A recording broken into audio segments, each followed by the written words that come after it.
So why do you think GLP-1s blew up so fast in the last year or so? Sure. Oh man, they're everywhere, right? Who's not on a GLP-1?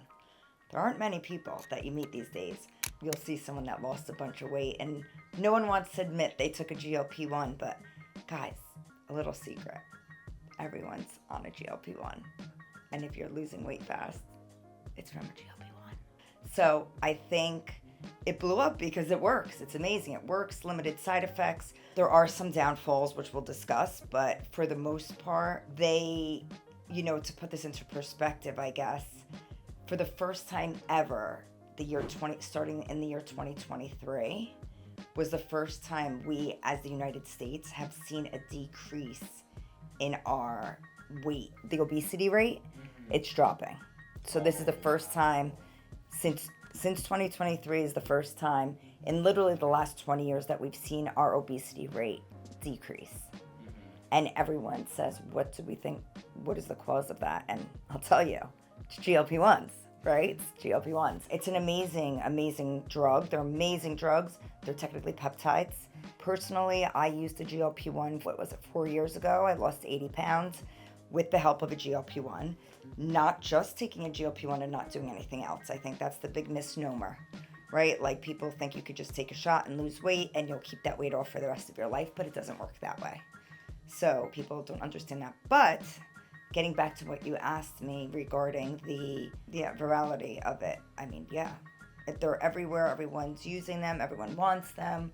They help with weight loss and they help to prevent many chronic disease states due to the decrease in weight. I mean, being overweight and being obese puts you at risk for many chronic disease states. Insulin resistance is by far the number one cause of every chronic disease state that there is. So if we could prevent that, if we could get to the root of it and prevent it before it happens, things like diabetes, right? If we could prevent that from happening, we'll be a much more healthy population as a whole, I think this question might be valuable because you said 5 years ago you took a GLP-1 and lost 80 pounds. Does that mean you're still on a GLP-1? Oh, good question. So sometimes I'm on a GLP-1 and sometimes I'm not. So currently I'm not taking a GLP-1. I was able to get to my goal weight on a GLP-1, and through diet and exercise, I wasn't on a GLP-1 for a long time. Sometimes I'll go through phases where I'll hop back on for a short period of time and then come back off. But, I think people, for the most part, we've had many clients successfully come off GLP-1s after they reach their goal weight. And as long as you maintain a healthy diet, protein, strength training, and kind of change the way that you maintain your health, right? If you develop healthy patterns, you don't necessarily need one going forward.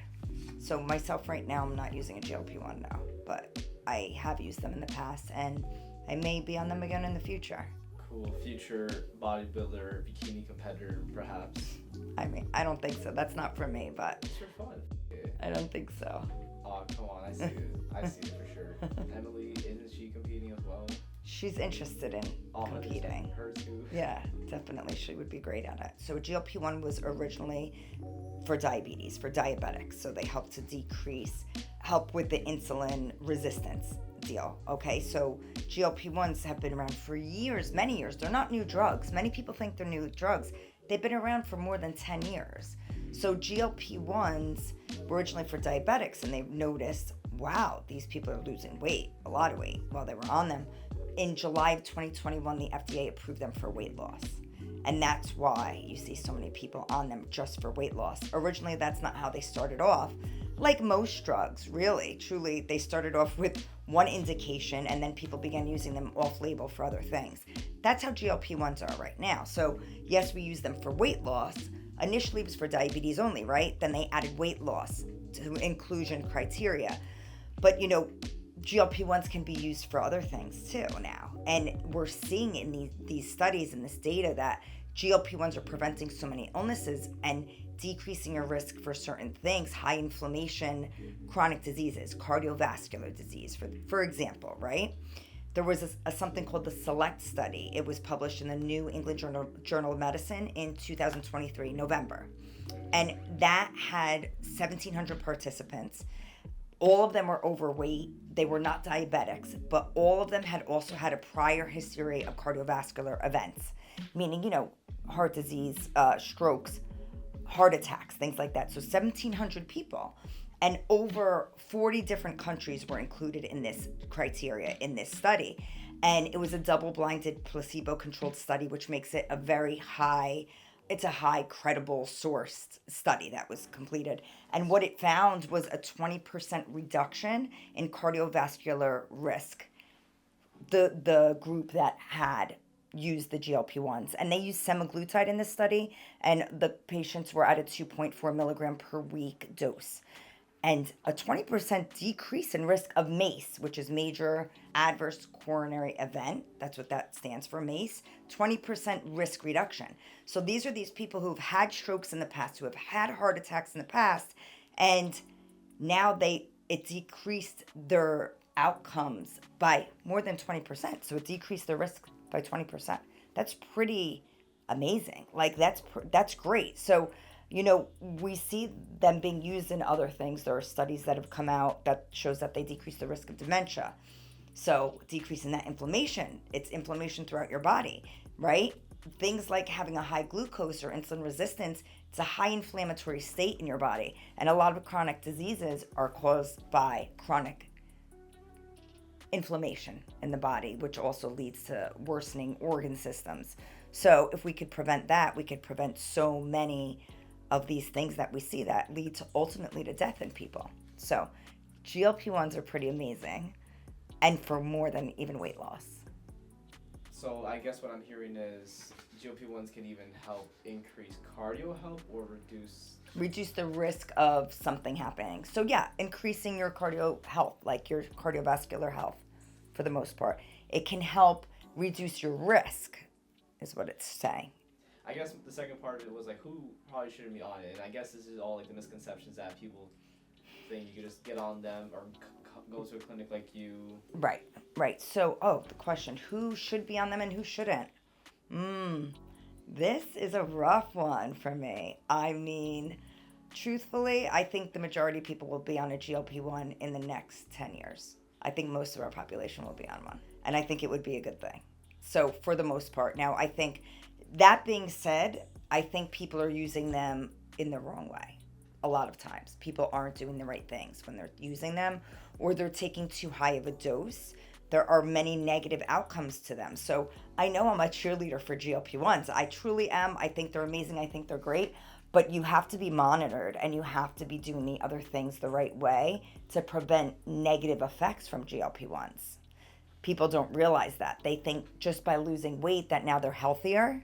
That's not true. A number on a scale doesn't indicate health, right? So one of the major things that happens with GLP-1s that we see is malnutrition, right? So we see this all the time. These clients go on a GLP-1, they keep increasing their dose, and no offense, but usually it's the prescriber, or they're getting it somewhere, who knows, but they're just increasing their dose. They're not eating. They're literally barely eating any calories every day, and they're having these negative outcomes. So things that you can see on someone that you'll say, ooh, they don't look good. Like, they look older. Their face is drawn and kind of like they have no fat anymore on their face, so they don't look healthy. Their hair is thinning. It appears like their skin just looks kind of dull. They don't look bright and vibrant anymore. The coloring looks worse.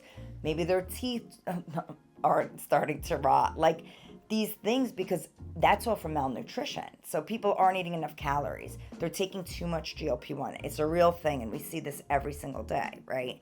So people look like skin and bones. They don't look good. They're not healthy. They don't have the muscle mass. And remember, what's our number one rule? What's the number one thing we go by? Muscle is the organ of longevity. We don't want to lose our muscle. We want to do as much as we can do to prevent muscle loss.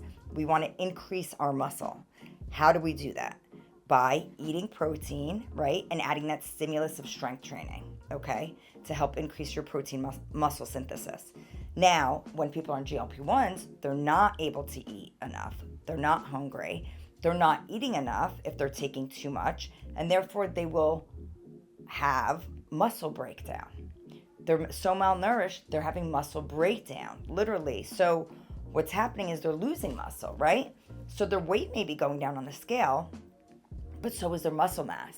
So their basal metabolic rate, right, which means the amount of calories that you burn at rest per day. And everyone's is different based on their BMI, how much muscle they have, metabolism. There are a lot of factors to this, but for the most part, basal metabolic rate, when someone, say a 200-pound person who has more muscle versus a 200-pound person who has less muscle, that 200-pound person with muscle is going to burn way more calories per day just at rest, not doing anything, compared to the 200-pound person that doesn't have muscle. So now when you take someone that's now losing muscle mass, right, even though they're lighter on the scale, they go from, say, burning 1,500 calories per day to now burning 1,000 calories per day because they have less muscle mass. So then they go off their GLP-1. What happens? They get hungry. They start eating again. Now, hopefully, while they were on their GLP-1, they were able to change their lifestyle habits, their strength training, they're eating protein, the things we speak to, they're eating better, their, stress is lower.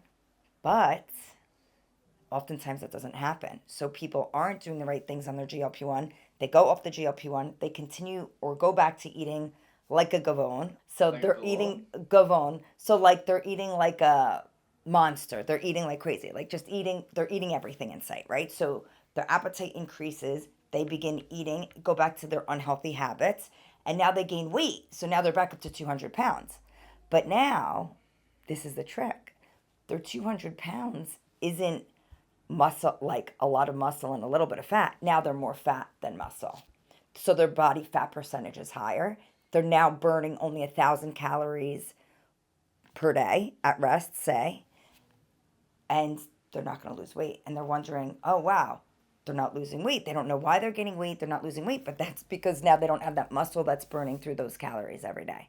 Does that make sense? 100%. And then you mentioned, so basically a lot of people abuse the GLP-1, lose the weight in the wrong way, and then go back to their eating habits after. What happens when hormonally when that happens with a GLP-1 and then it stops and then they totally that insulin spikes and horrible. So it is so bad for your body when you are malnourished. Really, it starts with that. So while you're on a GLP-1, if your body's malnourished, our bodies need so many things for our hormones to function properly. So we need calories, we need protein, we need amino acids, we need fatty acids, right? We need our micronutrient supports. We need carbohydrates. We need everything. We need everything to function for our hormones to function properly, right? All of these micro and macronutrients are required. If we're not eating enough, right, that's going to have a negative effect on our hormones, all of them. So all of them will suffer. And one of the first ones that we see suffering when someone is malnourished and not taking enough calories is your thyroid function. So the ability to convert T4 into T3, that deiodinase action that occurs, sorry, I'm getting very technical and sciencey here, but basically that reduces the ability for your body to, and the micronutrient support, fatty acids, all of it. Like your body needs these things to function properly, including hormonally. So when people aren't eating a lot, they get headaches, they have side effects, right? They are not sleeping as well. Their thyroid function slows. So their metabolism's slowing down even more. We see this all the time. A lot of people, they wonder why they're losing their hair, why their skin is dull, right? Why they have stomach pains, they're having digestive issues, they have no sex drive, right? So our body requires micro and macronutrients to function appropriately. So again, now it sounds like I hate GLP-1s, but I love them. I truly love them. I think they're just not done correctly the majority of the time. Because then they'll eat more and then they're going from frail to fat and it's very quickly, and it's probably not good to lose 20 pounds in like a week. Oh, not at all. So like low and slow weight loss is the way to go. Really. I mean, listen, we've been around for 5 years. I've been prescribing GLP-1s for 5 years. And in the beginning, we didn't know these things, right? This new drug came out. It was great. We started prescribing it and we saw these negative outcomes. And it's like, wow. Other things, side effects, GI side effects, right? So they're known especially first generation GLP-1s, they're known very well to cause digestive issues. So things like nausea, vomiting, diarrhea, constipation, acid reflux, anything GI related, you can have them on a GLP-1. It's common because they slow down your gastric emptying. They increase, people are more nauseous. They will decrease your like glucose level slightly. People aren't hungry, so then they're not eating enough. Then they feel more nauseous. So, you know, these negative side effects occur, but they occur more so when you're taking, it's dose dependent. So higher doses will increase those negative side effects. Most people don't need max dose of these drugs. Like truly, the majority of our patients are not on max dose of these drugs. They're on like halfway doses of these drugs, meaning you can lose weight safely and effectively while still maintaining your muscle mass without starving yourself. I mean, ideally, we aim for 1/2 pound to 2 pounds per week weight loss. No more than 2 pounds. If you're losing more than 2 pounds per week, you're losing muscle mass. That's how we measure it. So we don't want you to lose muscle mass, right? Again, we want to keep our muscle mass. We want to improve our muscle mass, increase our muscle mass. Muscle is the organ of longevity. So the problem is, you know, in the beginning, we saw all these people lost weight, lost their muscle mass. They were barely eating. They kept increasing their dose. Now we've learned how to mitigate these things. So we work with our patients on their doses. We follow up with them literally like every week or at least every month to make sure they're improving. It's in our contract that they must, non-negotiable, they have to eat protein and strength train. Must. Like there's no option. There's no option. There's no maybe. And honestly, starting in January, we're actually including in our membership. I don't know if I'm not going to say this that way. We're going off to the Yeah. because you're talking. So okay, cool. You were just talking about GLP-1s were awesome and protein goals. That's great. And you're talking about like how the first generation GLP-1s were known for like these side effects. Right. All of them have these side effects. All GLP-1s have these side effects, but the first generation had the most. Again, I'll give the metaphor of the analogy of, you know, like an iPhone. An iPhone 1 had all these like problems with it, and now they don't have as many problems. They work them through. That like as these new generations of GLP-1s come out, they're going to get better and better, and possibly leading to more weight loss. And I don't know if that's a good thing. I don't know. How rapid do you want to lose weight? It's not. Those are the facts.